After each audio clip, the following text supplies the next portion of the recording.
Popular country artist Bryan is arrested late last night. We're going to cover that here and more on Speechless. Cut for time.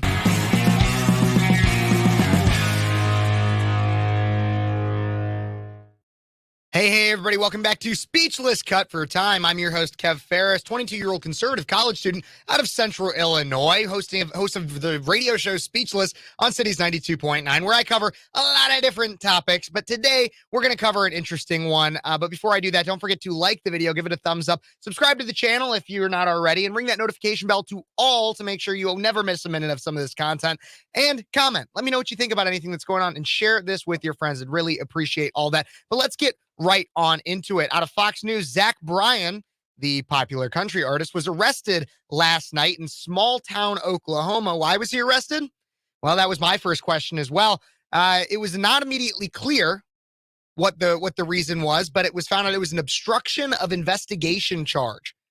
The country singer took to social media this morning to offer a lengthy explanation of the timeline of events and to profusely condemn his own actions. We're going to get into that video a little bit here, but I just want to point out, so that's the mugshot. That's Bryan. Very interesting guy. There's a lot of history to him. Amazing singer-songwriter. And maybe I'll cover that on a different show. But I would say this is probably the second most famous mugshot to come out of the last maybe decade. There's one other that I would say is a little bit more famous. And if you can guess that one, put it in the comments. But let's get to, he put up this video onto all of his social media earlier, just this morning, actually. This is September 8th. And so put this video up, and we're going to bring it onto the screen and react to it a little bit. And just listen to the story that he has to say, because I think it's interesting. I think part of this is noble, what he kind of how he talks about his whole interaction with the police. So let's take a look here. Me and Jack are halfway to New York. He is slumped out, farting everywhere. I got 7 Red Bulls in me, and I just wanted to be completely transparent with everyone. All right, 7 Red Bulls. Does this guy ever sleep? Does this guy, like, seriously, does he ever sleep? Gosh. I want to listen to my music about what happened yesterday with me getting arrested and everything, because I don't want the internet to do what the internet does and, like, I don't know, make stuff up. Smart. Smart. So I want to start by saying I have to deal with the legalities of it. I did go to jail. I didn't play favorites, and I was an idiot today, and my decisions did not reflect who I was as a person, and I just want to make that clear, and I should have been smarter about it. But I just want to tell you guys the whole timeline, the whole story, so there's no confusion. Around 3 days ago, I was driving through this small town in Oklahoma, and this is the beginning of all of it. And I drive by this cop. I was going like 4 or 5 over. He pulls me over. He comes to my window. First thing he asks for is license, registration, and my address.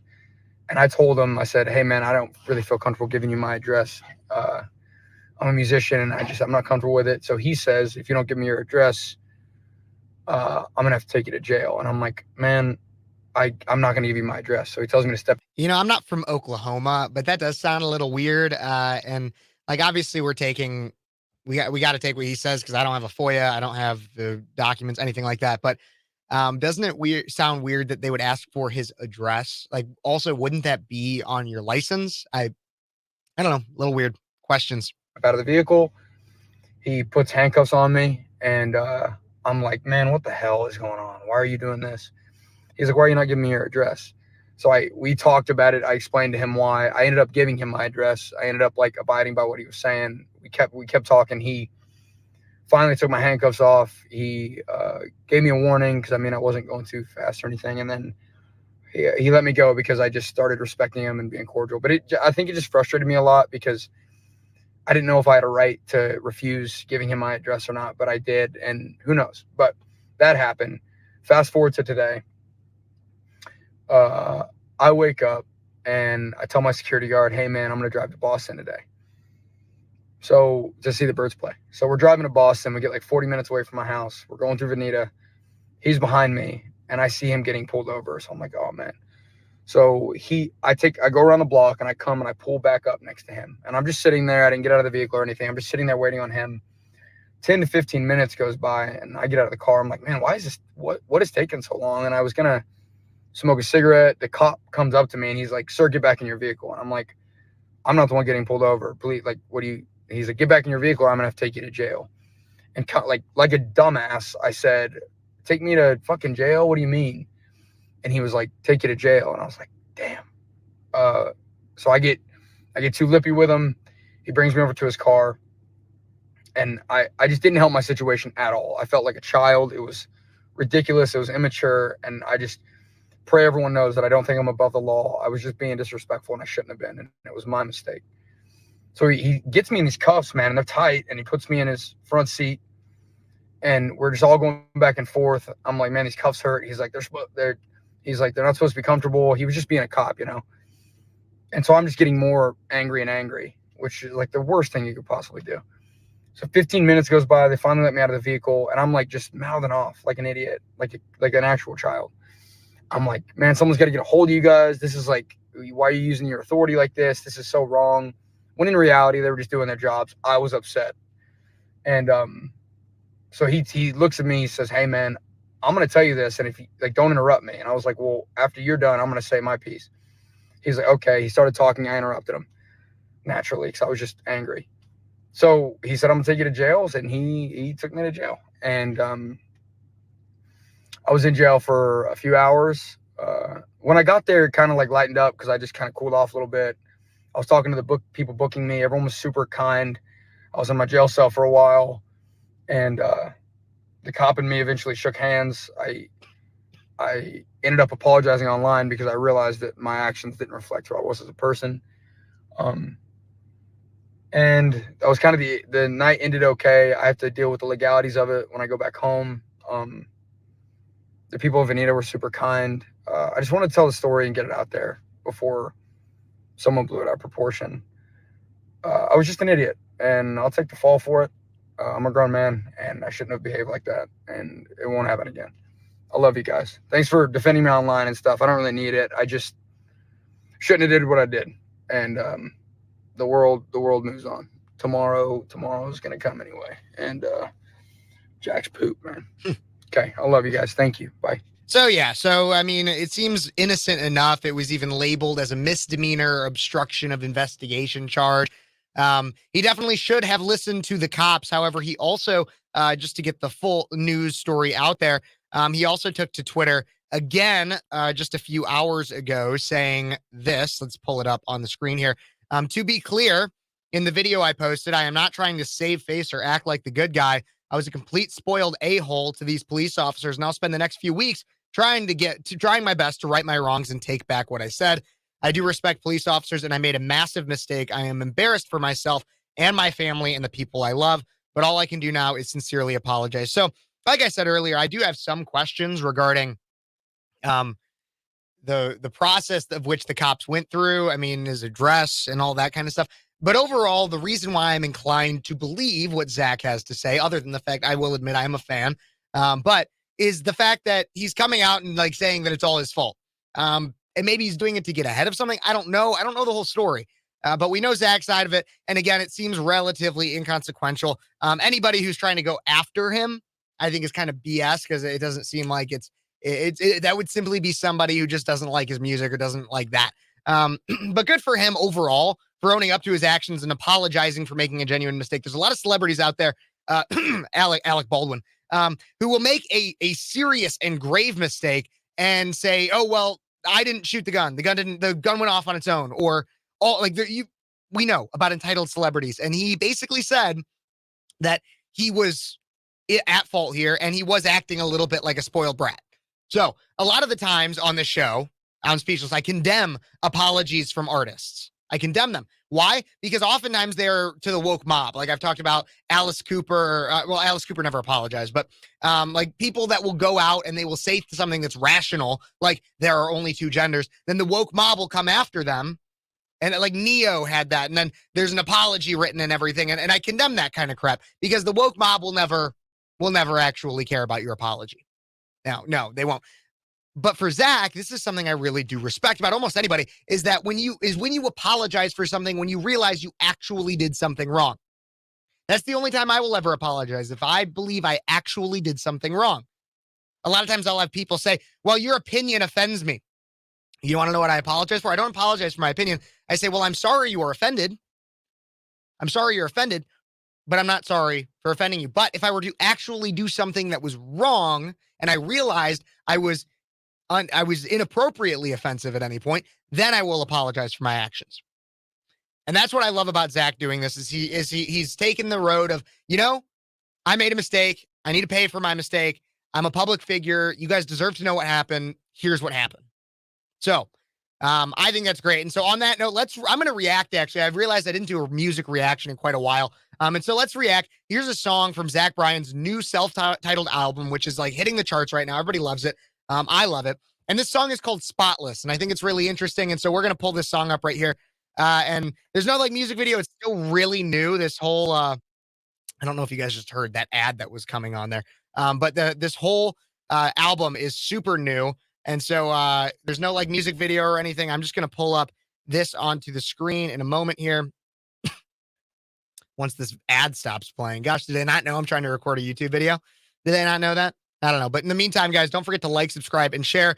Now let's bring this onto the screen and we can react to this song Spotless, which also features the folk band The Lumineers by Zach Bryan. Let's take a listen.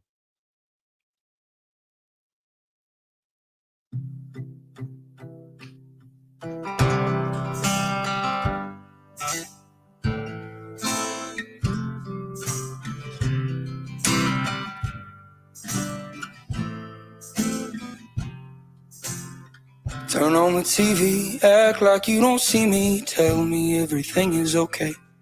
My mother is a saint and told me if I wait, everything meant to be will stay.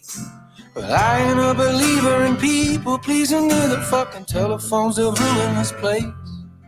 Met a man in New York City, told me humans ain't as pretty as a perfect day would chase for all their days. I ain't spotless, neither is you. But once in my life, I'm gonna see it through. If you want spotless, I'll always lose. I don't want love, lover, I want the truth. I love this song. I think it's beautiful. The piano in there with also, if you listen for the... People die 1,000 times to get to who they are. Listen for the tambourine, the subtle tambourine in the background. It started off really quiet and then got consistently louder a little bit longer through. The guitar also in the background is fairly simple. The chords, I believe, are C, G, A minor, and F. So simple, relatable chords. And listen to the lyrics. The lyrics he sings are very interesting, especially coming off of this arrest, because he's not spotless. And he says that. I'm not spotless. I'm not spotless, neither are you.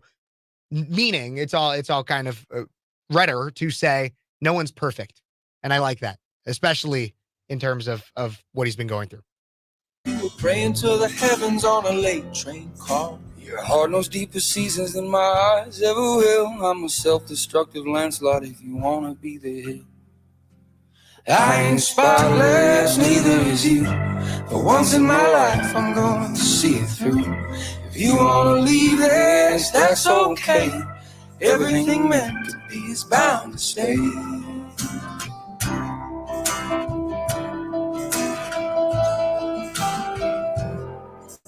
Remember jumping in the pool when we was fully clothed in August. We was soaking, choking, smoking in my old shitty apartment. Then they cut off all the lights cause the bills were never paid. We were stealing all the power from the neighbors on vacation. I ain't spotless, neither is you. But once in my life I'm gonna see it through. If you want spotless, I'll always lose. You gave me love, lover, you gave me the truth. I was alone. So this higher voice right here is actually Wesley Schultz, who is the lead singer of the Lumineers. And I think he has a beautiful voice, especially in contrast to Zach Bryan's kind of a little bit deeper, lower, softer voice. You were betting on a loser, you were calling my bluff. Holding one another is it never enough. You were right there with me. I can't stop this, neither can you. But once in my life, I'm bound to see it through. If you want spotless, I'll always lose. You gave me love, lover, you gave me truth.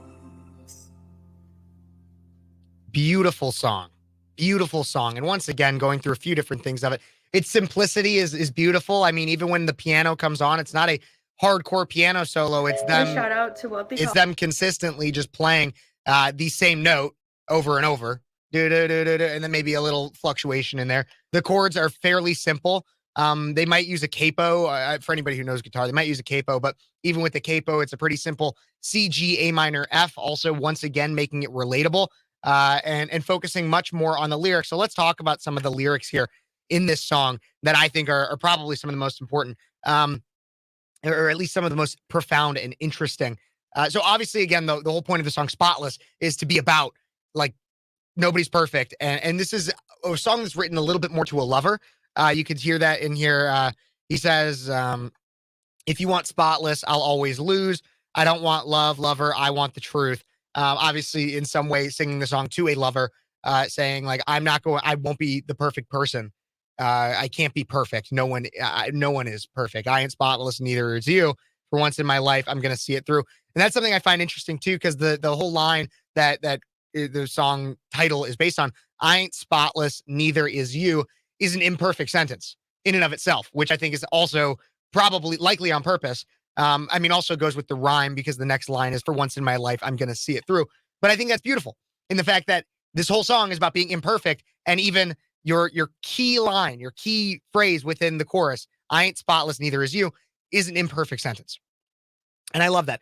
There's a few more lines I want to go into here. This is in the second verse. I'm a self-destructive landslide if you want to be the hill. So meaning that, so this is again a song to a lover about his imperfection. And it's, I'm a self-destructive landslide if you want to be the hill. Such just a poetic line to basically say, look, we can be in this together. We might crash and burn. We might be a landslide. We might be a natural disaster, but at least we'll be natural and we could do it together. I'm a self-destructive landslide if you want to be a hill. Really beautiful, really profound, poetic. I love that. There's also a little story in here in the third verse that I think is really cute. And it says, remember jumping in the pool when we were fully clothed in August. We were soaking, choking, smoking in my old shitty apartment. Then they cut off all the lights because the bills were never paid. We were stealing on the power from the neighbors on vacay. And it's vacation is the full line. But before it, when you listen to that part, let's see, I can maybe pull it back up here. Is if you listen to that part, he actually cuts himself off like right before they finish that line. And I think I don't know, I think it's really fun, but also again speaks to the spotlessness. Is it's not just about mistakes, it's also the fact that, hey, maybe you're living paycheck to paycheck. Like there's a lot of things that you could be going through. Let's see if we can find it here. Okay, so I cut so that I could find it. Here is this part right here. Listen for how they cut off vacation. I just think it's really cool. Fully clothed in August, we were soaking, choking, smoking in my old shitty apartment. Then they cut off all the lights, cause the bills were never paid. We were stealing all the power from the neighbors on vacation. I ain't spotless, neither is you. For once in my life, I'm spotless, neither power from the neighbors on vacation. I ain't spotless. See, they kind of cut it off right there. Almost like a little bit in shame for that they were stealing the power from the neighbors. I just think it's beautiful. I think this whole song, once again, is beautiful and honestly, in a way, somewhat comedic timing for Zach Bryan to be getting arrested when this comes out, or well, just a few weeks after this comes out. And again, arrested for something that seems venial or menial, not that big of a deal. But I just think it's beautiful.